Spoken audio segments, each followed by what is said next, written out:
have questions, he always has an answer. It's Sean Hannity, this afternoon at 2, right before Joe Walsh at 5 on AM 560. The Answer. Gosh, Christmas is less than a week away. The goose is getting fat. Please to put a penny in the old man's hat. Oh, nice. If you haven't got a penny, a hay penny will do. If you haven't got a hay penny, God bless you.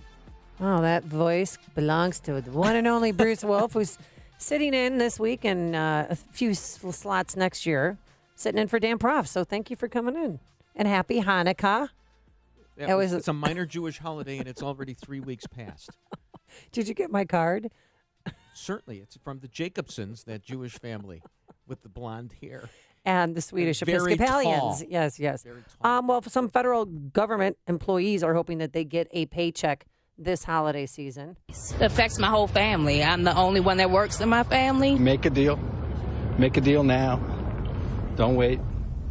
And are they working a deal? Are they getting, is this just shutdown theater, as Ed Morrissey called it in his article that you could see today at hotair.com. And with that, we welcome him back to the program. Good morning, Ed. How are you? Good morning, Amy. Doing great. Yeah, so is this just shutdown theater, or do you think there'll be a stopgap measure that they'll reach before December 21st at 11:59:59? Yeah, I think that they're going to try to get this thing pushed off. There's apparently an effort now to have a what they call a minibus, which is a smaller omnibus or a short-term omnibus, and to push this off until the first week of February. And I suspect that nobody's really got the stomach for this, even though this is actually the perfect time to have a shutdown because nobody's paying attention. I don't think that this is going to. This standoff is going to sustain itself for very much longer. But what about the border wall funding? I lived in El Paso and in Tucson, and certain parts of the border there's already walls in place. And I've never wanted a border wall, but then the story of the 7-year-old Guatemalan girl just it tugs at everybody's heart that she died once she crossed into the U.S. was not our fault. Still, we're still waiting on the autopsy reports, but there wasn't a wall in place where she crossed. And now I think that we need a wall now more than ever. So will we get any funding for that ever? There's apparently some funding already, $1.6 billion in the previously agreed appropriation, although that hasn't passed yet either. There was a baseline of $1.3 billion. There was $300 million added to it. Obviously, that's not going to build a whole lot of wall. But there's at least some of that funding that's existing in this, and my guess is that we're not going to see too much more of that in this appropriation. I think that the lines were drawn too starkly, and after the fight that erupted in the Oval Office between Donald Trump, Nancy Pelosi, and Chuck Schumer, everybody's positions hardened. And frankly, I think Republicans don't want to be blamed for a shutdown, so Trump just doesn't have the support on Capitol Hill to go into a shutdown. So, Ed, basically I've been plagiarizing from Judge Michael McCasey, who was on Fox News last night and criticized the judge in the Michael Flynn case, Judge Emmett Sullivan, or is it Emily Latella, who said never mind about treason. But he characterized the judge's behavior as bizarre and essentially said the judge was off his rocker. However, we've got a tweet from Matt Jones, who follows us, listening to the show, and he says, you guys are missing something. Sullivan is not an idiot. He knows there's exculpatory evidence that was not provided to Flynn when Contreras, judge number 1 who was removed, took the guilty plea. Flynn knows it all and must testify. Can you help us make a little sense out of this? Well, to be frank with you, I think you're right about stealing from Judge Mukasey because he's a great source. So if you're going to steal from anybody, steal from Judge Mukasey. In fact, I think I might make that my New Year's resolution. Anything I steal, I'm going to steal from Judge Mukasey. Ed, you take it from me. I take it from Mukasey. You don't get charged with the plagiarism. Okay. I like this. Yeah. This is a great deal, Bruce, and I really appreciate you doing this for me. Thanks for taking the hit for me on this. Ed, I'm doing a solid for you, and I expect.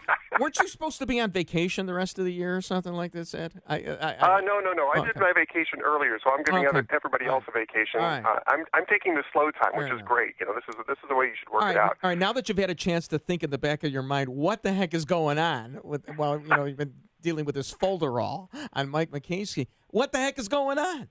I'm with Judge McCasey on this. I don't know what the purpose of bringing up treason was. There's been 6 treason prosecutions over the last 100 years, 5 of which were regarding propagandists and people who actually put on the enemy uniform in World War II, and one of which is somebody who attacked U.S. Army troops during a coal miner uprising in 1922.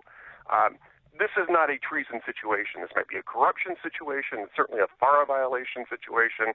It's not treason. And I think it's absurdly inflammatory for a judge to try to make that case in the middle of a sentencing hearing where the prosecutors are asking for no jail time. I would be surprised if Emmett Sullivan stays on this case. And I agree with the person on Twitter who said that Judge Emmett Sullivan is not an idiot. He isn't an idiot.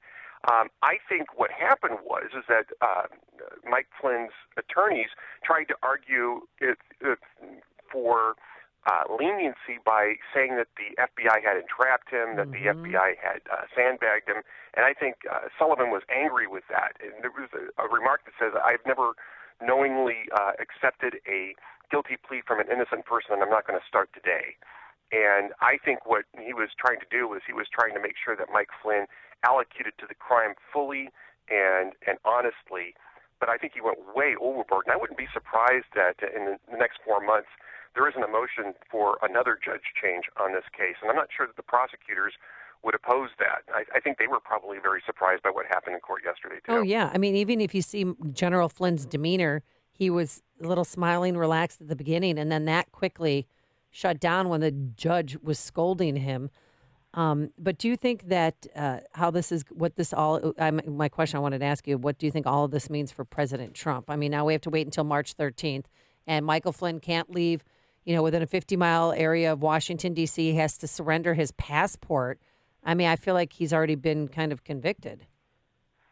Well, he has. He pled guilty, and they're going to accept the guilty plea. So at least technically speaking, he has been convicted. So that's part of the process. I think that was overboard as well, and I suspect that there's going to be some motion to grant some relief on that. I think that what this means for Donald Trump is probably no different than what it meant for Donald Trump the day before yesterday, too. Okay. Michael Flynn's been cooperating. Whatever Robert Mueller is getting from him is satisfying Robert Mueller.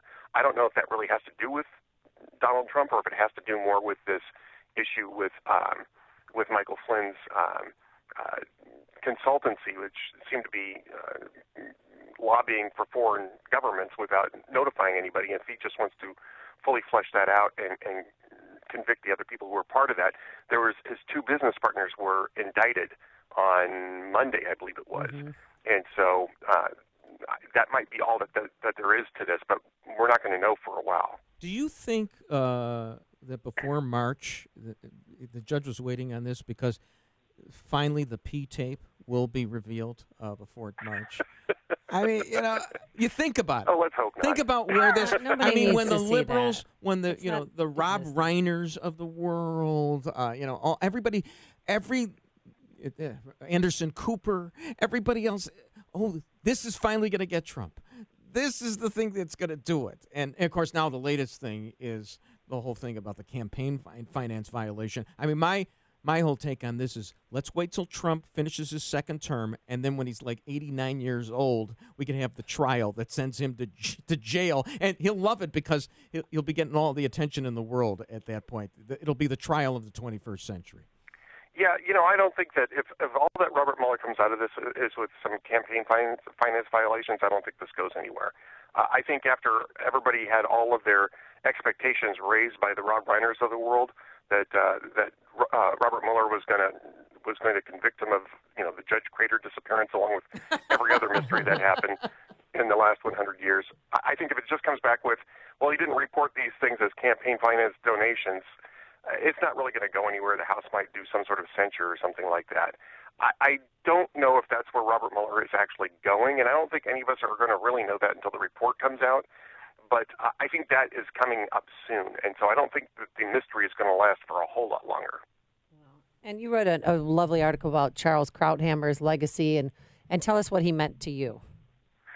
Charles Krauthammer, I had the honor of meeting him one time. It was really early on in my blogging career, and it's just such a gentleman. And he was somebody who was very committed to his viewpoint, but was very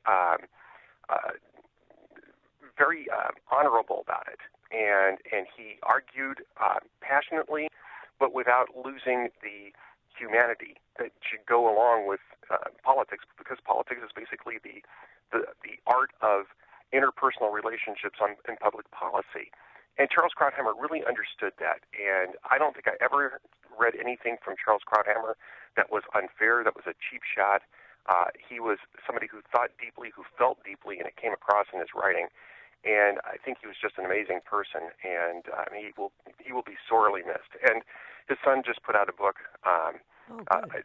He just edited a collection of his father's writings, and it looks like it's the best of Charles Krauthammer, and I'm sure that this thing's going to sell well. I'll second that, and I got a chance to talk to him twice. Did you ever get a chance to talk to him? Yeah, we interviewed him once. Yeah, and a couple of times. And I just loved him on Special Report. Well, right. I mean, you it always was must-see waited. television. Sometimes I'd fast forward to that. I like Mara Eliason, but I know what just fast forward to the Krauthammer part. But when you've got a rapier wit like that, as you and I both have, Ed, so you don't have to hit people over the head with, a hammer, pun intended. You don't. I mean, it reminds me a little bit of Scalia, who, he'd be cross-examining some kid in the crowd who would be trying to challenge him. And I remember the story was, and this young woman runs out of the room and Scalia says, "Don't leave.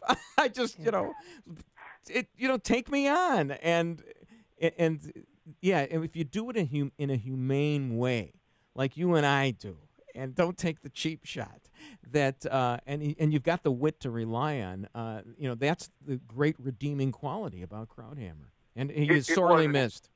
It was, and one last thing I'll say about Krauthammer: there's a lot of intelligent people in our business. There are not so many people who are wise, and I think Charles Krauthammer was one of the wise. Well said. Ed Morrissey, thank you so much for joining us. Be sure to read his article at hotair.com. Listen to his podcast as well. He's also a columnist for The Week. So thank you, Ed Morrissey, for joining us. We appreciate it, and have a great holiday season. Thank you, Bruce. Thank you, Amy. Thanks. And he joined us on our turnkey.pro answer line. You've made